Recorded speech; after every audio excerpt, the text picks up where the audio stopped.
Nama saya Nivia Alfianta Romadanti. NIM saya 192105668. Saya kelas dari manajemen D. Ingin menjawab kuis dari Bu Yurin, matkul ilmu ekonomi makro. Nomor 1, soalnya, pertanyaannya, bagaimana arah dan strategi kebijakan ke depan dalam menghadapi ekonomi digital? Apakah kemajuan teknologi dan inovasi merupakan berkah bagi bangsa Indonesia atau faktor apa yang perlu segera ditangani untuk menghindari kesenjangan yang lebih tinggi? Jawabannya nomor 1. Berdasarkan perspektif fiskal, pembahasan mengenai teknologi dalam perekonomian didasari oleh teori yang dibangun dari model Schumpeterian. Model ini mengasumsikan inovasi sebagai awal dari pertumbuhan ekonomi. Dalam keadaan yang sudah steady state, maka ekonomi merupakan circular flow dari rumah tangga dan perusahaan. Hanya inovasi teknologi yang menghasilkan produk baru yang membuat putaran ini terganggu. Yang dapat membuat ekonomi tumbuh mengejar target baru, kebijakan fiskal untuk membangun Indonesia perlu memastikan bahwa penggunaan teknologi pada akhirnya bisa mengurangi kesenjangan.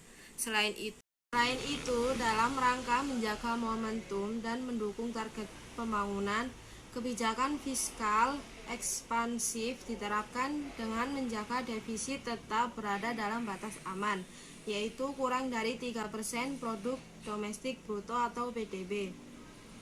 Sedangkan berdasarkan perspektif moneter, ekonomi digital dapat dipandang dari beragam perspektif.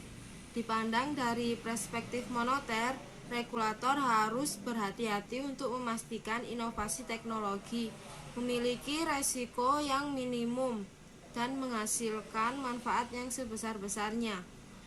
Tidak hanya itu, regulator perlu dapat merespon perkembangan ekonomi digital dengan menyiapkan mitigasi resiko, serta memastikan adanya perlindungan konsumen yang memadai. Belajar dari negara Australia dan Singapura yang sudah mulai memiliki strategi bersama ekonomi digital, pemerintah juga harus mengambil langkah segera untuk menyusun strategi ekonomi digital yang komprehensif yang tidak hanya fokus kepada satu area tertentu saja. Hal ini dimaksudkan agar inovasi yang berkembang tidak mati sehingga merugikan atau berkembang terlalu besar sehingga pemerintah kesulitan untuk mengatur.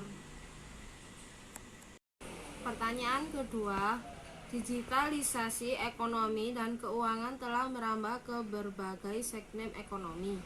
Ekonomi dan keuangan digital berkembang secara pesat dalam berbagai bentuk layanan keuangan vintage maupun layanan keuangan digital unbundling di luar bank maupun lembaga keuangan yang berpotensi menciptakan shadow banking.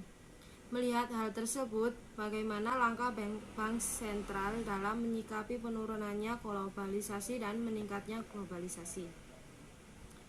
Jawaban nomor 2, terdapat 4 karakteristik yang menandai meredanya globalisasi dan menguatnya digitalisasi. Yang pertama, terjadi penguatan kondisi di mana sejumlah negara lebih mengandalkan internal dalam perdagangan ketimbang perdagangan internasional. Perdagangan internasional ini ditandai dengan terus berlangsungnya ketegangan perdagangan seperti perang dagang Amerika Serikat dan Cina, perang dagang Amerika Serikat dan Uni Eropa, dan beberapa negara lain. Sebelumnya, perdagangan dipandang mampu memakmurkan ekonomi sejumlah negara, mendorong perdagangan internasional terbuka, meningkatkan pertumbuhan ekonomi, mendongkrak produktivitas, dan sebagainya. Ketegangan perdagangan tidak baik bagi dua negara. dan global, akan menurunkan perdagangan internasional dan pertumbuhan ekonomi, tidak hanya kedua negara tapi juga semua negara. Arus modal antar negara semakin bergejolak yang berdampak pada gejolak nilai tukar pula. Hal ini terjadi sejak periode taper tantrum.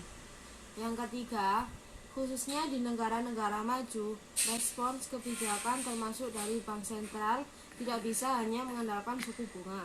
Dampaknya, efektivitas kebijakan suku bunga khususnya di negara-negara maju punah mencapai stabilitas harga atau mendorong pertumbuhan menjadi kurang efektif. Bank sentral tidak bisa hanya mengandalkan suku bunga, tapi harus dibarengi kebijakan. Demikian juga stabilitas nilai tukar. Oleh karena itu, kebijakan makroprudensial banyak diterapkan di berbagai negara. Yang keempat, semakin maraknya digitalisasi di bidang ekonomi ataupun keuangan. Di bidang ekonomi misalnya muncul banyak startup dan e-commerce. Adapun di sektor jasa keuangan berkembangnya digitalisasi ini perlu direspon tidak hanya oleh perbankan tetapi juga oleh pengambilan kebijakan. Nomor 3, wabah COVID-19 mempengaruhi seluruh dunia karena telah menyebar ke 199 negara. Setiap negara yang terjangkit COVID-19 segera mengambil tindakan cepat untuk menangani wabah tersebut. Untuk mengurangi dampak sosial ekonomi termasuk negara Indonesia, menurut Anda kebijakan fiskal dan moneter seperti apa saja yang sudah diambil pemerintah menghadapi COVID-19?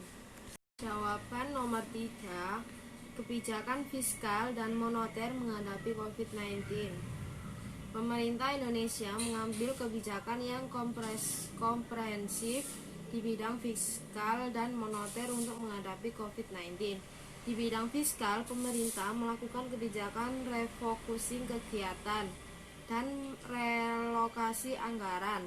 Untuk itu, Presiden RI Joko Widodo menerbitkan Inpres nomor 4 atau 2020 yang menginstruksikan seluruh menteri, pimpinan, gubernur, bupati, wali kota mempercepat refocusing kegiatan, relokasi anggaran dan pengadaan barang jasa penanganan COVID-19.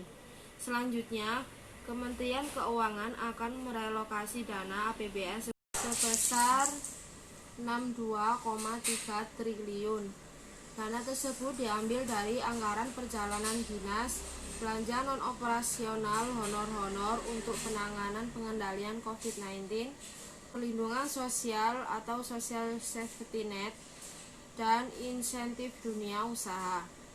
APBD juga diharapkan direfocusing dan relokasi untuk 3 hal tersebut: penguatan penanganan COVID-19, social safety net. Kemenko juga menerbitkan PMK yang memberikan stimulus pajak untuk karyawan dan dunia usaha, yaitu pajak penghasilan karyawan ditanggung pemerintah, pembebasan pajak penghasilan impor, pengurangan angsuran PPh pasal 25. Sekian video saya dari menjawab soal pertanyaan kuis ilmu ekonomi makro. Bila ada kesalahan kata, saya mohon maaf dan terima kasih. Assalamualaikum warahmatullahi wabarakatuh.